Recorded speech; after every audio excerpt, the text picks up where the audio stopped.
speaking, I'm in the habit of doing a print preview every time I print. Every time I make a PDF straight out of Autocad. When it comes to actually printing it on the printer, that's a little bit of a different story because the previews you can't necessarily trust very much.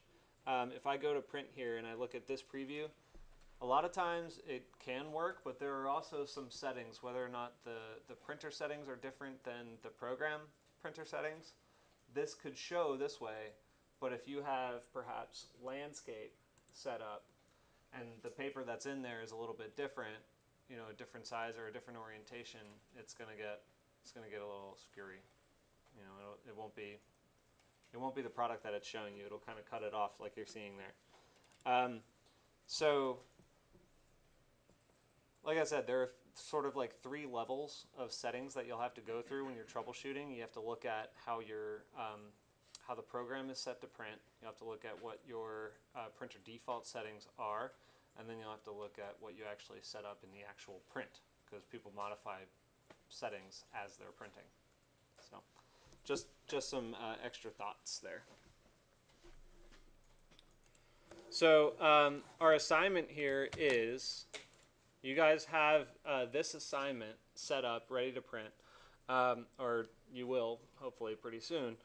So I'm going to be collecting this, and then I'm also going to be collecting this set of drawings. And sets of drawings are a little bit different. I didn't set up all the sheets, so don't mind me for having a few that aren't totally formatted. But when you're printing a set of drawings, it's called a batch print or a batch PDF or batch plot.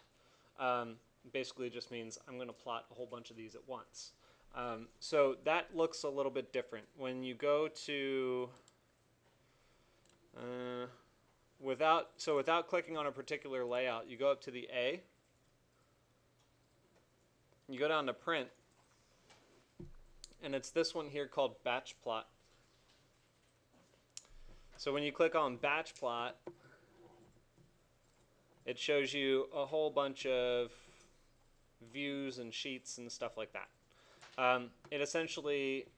It won't just plot from the particular file that you have active. It's going to try to plot everything from every file that you have open. So you'll have to tell it which items you need actually printed.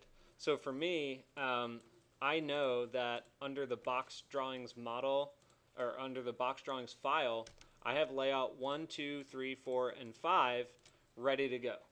Right, that whole drawing set is done and ready to print. So those 5 I'll select. Let's see. And change plotter named and page setup. Yeah, that's fine. So when you set it to plotter named and page setup, that means whatever you set it to is going to make that particular file or send it to that particular printer. So it's already set up to do a PDF. And we can eliminate and subtract the ones that we don't want to print. So if you look here, we've got layout for add sheets and remove sheets. So I'm going to select from the top, I'm just going to delete everything that I don't want. And you don't want the model space, all you want is the layout space. So I got rid of the box drawings model file as well. So then I'm left with this, and when you go to publish in background, that's fine. You can do multiple copies if you're sending it to an actual printer, but because this is set up for PDF, I'm going to do publish here. I don't need to save the list of sheets, because if you're doing repetitive prints on a progressive set in sort of like, you know, one stage after the next, then you would want to save the type of sheets that you're printing as like a set. We're not doing that here.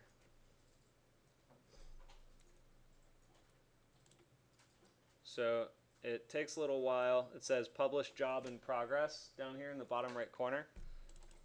If you double click that, it'll show you the printer.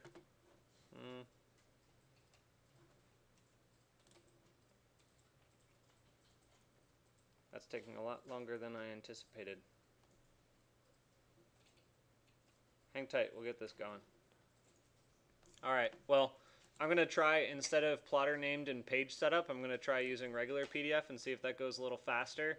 The other thing I want to point out to you guys is that it has a default location setup that says location C drive, users, kgrenling, documents. That's not where I want to save this. So I'm going to go to publish options, and it brings up this little browse button. So I'll browse to wherever I'm saving my stuff, which happens to be my personal drive here. Select that, hit OK, and that's good to go. So I'll try publishing it like this, and let's see if this one will batch plot it correctly. Oh, that should not be the case.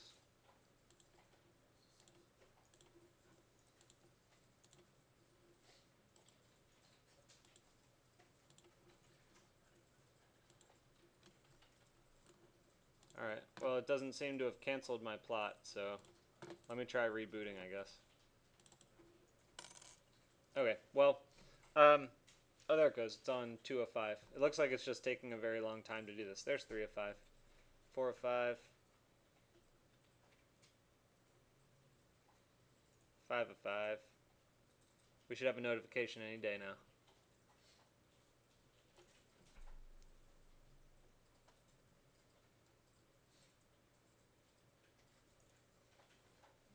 There we go. Alright. Plot and publish job is complete, so when I go to my drive in the folder where I saved it, it should be here, box drawings PDF. So, okay. I really don't like this PDF viewer, it's pretty terrible. But essentially this is what you get. You get a file that has multiple pages, and I won't begin to say what's... Can we do it with Acrobat? Okay. Weird. Alright, I really wish we just had the regular Adobe viewer.